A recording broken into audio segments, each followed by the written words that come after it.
Cuando llegó a mis manos este libro sobre Louis Ferron, escrito por su esposa, Leslie Snow, tuve que preguntarme, ¿por qué este artista sigue prácticamente en el anonimato? Algunas obras suyas están en museos y en colecciones importantes de los Estados Unidos, como la del Museo de Bellas Artes de Boston. Pero lo cierto es que Ferron sigue siendo un gran desconocido, incluso en los 3 países en que vivió: Francia, Costa Rica y los Estados Unidos de América. Tal vez esa sea precisamente la razón, que ninguno de esos 3 países lo reconoce como un artista propio. Eso me parece muy injusto, porque impide valorar en su conjunto la obra de este gran creador. Decidí que había que rescatarla y ponerla en valor, pero para eso necesitaba un cómplice. Francisco Zamora es un cineasta costarricense que vive en Francia y da clases en los Estados Unidos. Juntos decidimos ir tras las huellas de Louis Ferron.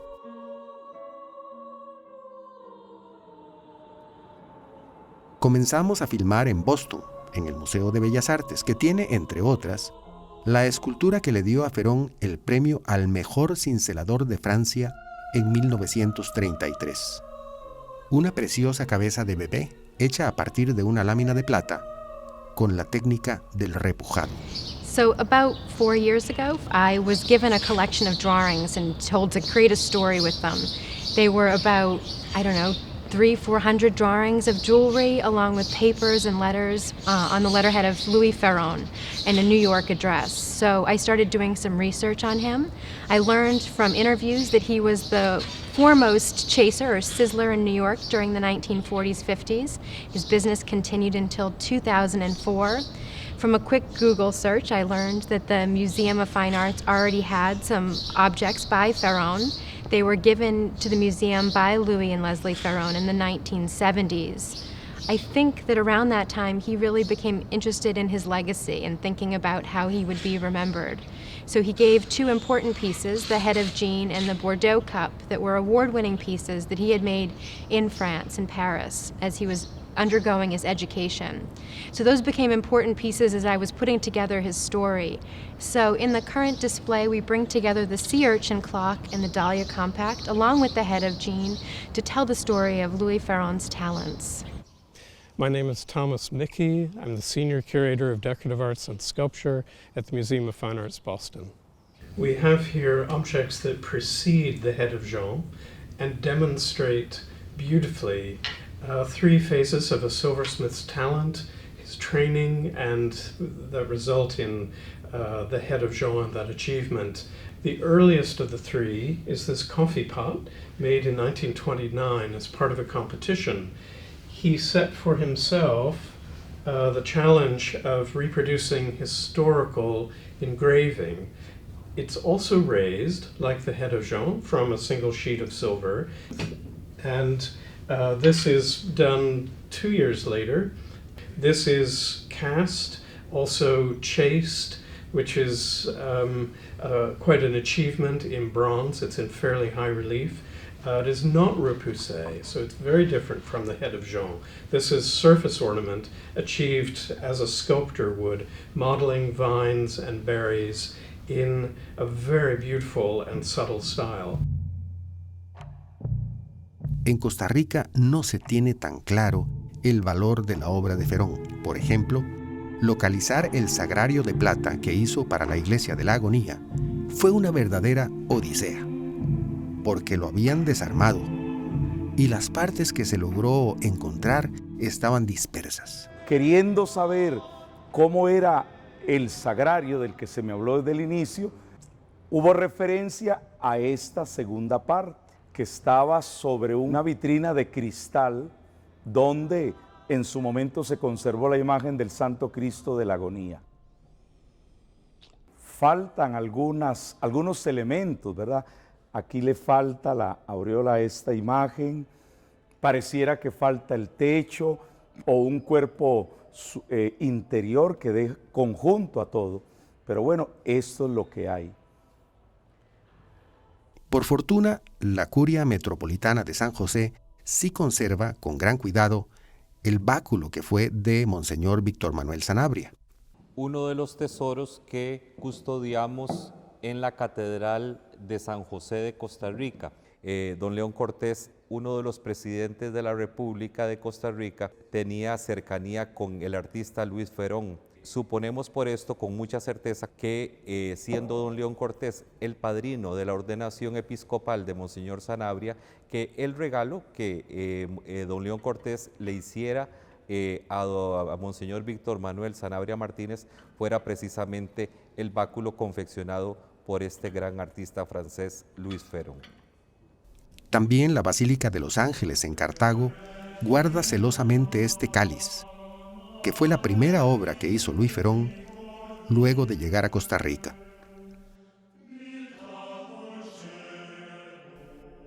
Él estaba especialmente orgulloso del retrato en bronce que hizo de Mauro Fernández, el gran reformador de la educación costarricense en el siglo XIX.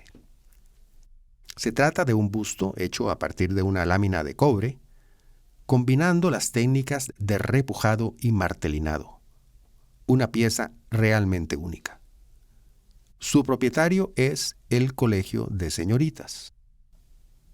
Afortunadamente, logramos que se nos permitiera sacarlo a la luz del día para hacerle algunas tomas. Pero sin duda, la obra más grande y ambiciosa que hizo Ferón en Costa Rica está en el Museo de Arte Costarricense.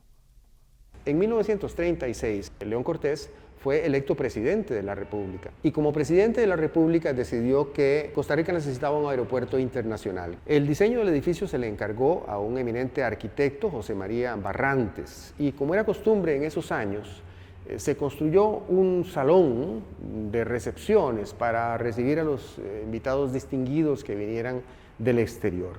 Y se le encargó a Luis Ferón la decoración de los muros de ese salón con un mural en relieve que describe la historia de Costa Rica, desde los tiempos precolombinos hasta precisamente la inauguración del entonces nuevo aeropuerto en 1940.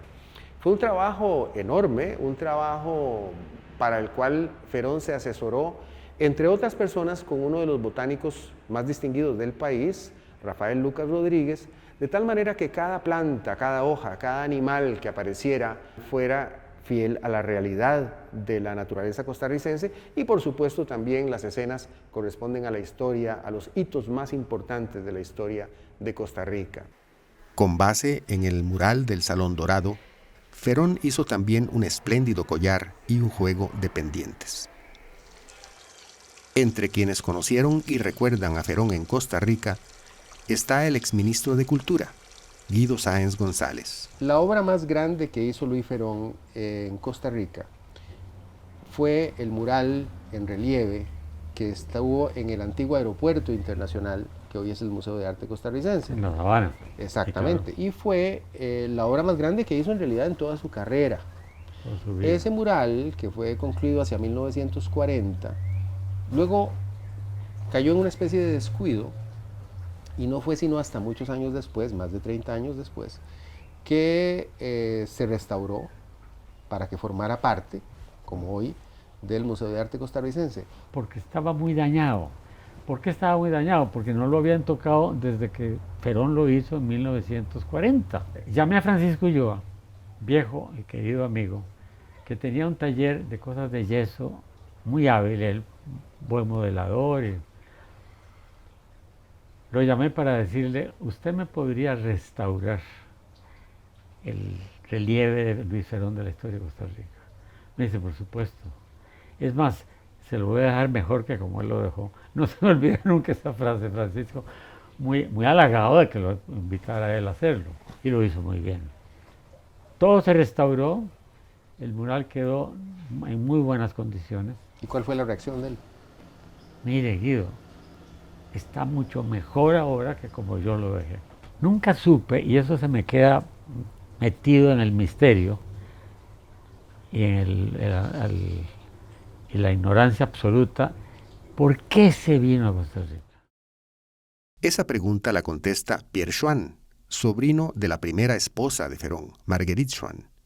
Lo que me decía tía Margarita es que los tres, papá, Margarita y Luis, se juntaron y era 1933-34 y los tres dijeron, ok, esto es la próxima guerra. Esto viene dentro de 10 años, viene dentro de 5 años, dentro de 20 años, pero es la próxima guerra y esta vez los alemanes no se van a parar a 75 kilómetros de París.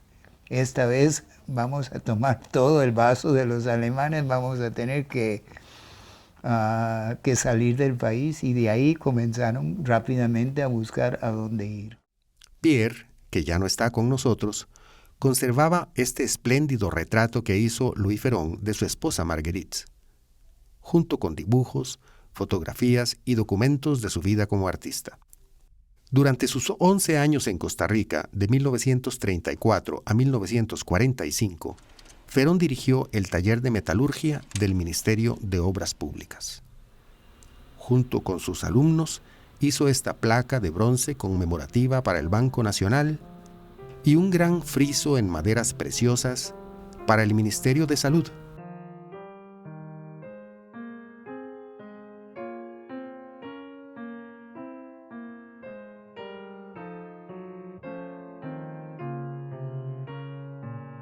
En 1945 se trasladó a Nueva York, invitado por Nelson Rockefeller.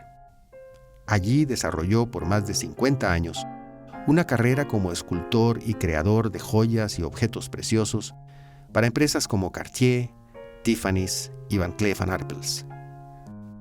Entre sus esculturas destaca el retrato de su amigo el pintor Marcel Duchamp, hoy en el Centro Georges Pompidou de París. En 1987, Ferron visitó de nuevo Costa Rica, por primera vez en más de 40 años. Le hicimos un homenaje en su querido Salón Dorado del Museo de Arte Costarricense.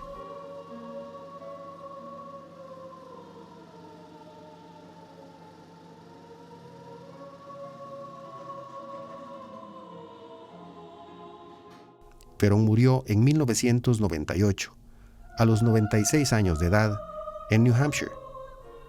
Su esposa Leslie Snow lo recuerda amorosamente. My soul's longing lifts and soars to life's beginning, where love and labor singing bring wholesome joy. Steps so light in seeking, through work and love achieving, an ordered life believing.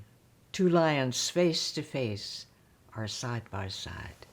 This a record of my love, of discipline and daring, of unity and sharing, transcends all breaths and sighs, reveals, then dies. It started on a winter's night, a New York loft, 8th Avenue, where memes and actors too, with silent power performed a comedy.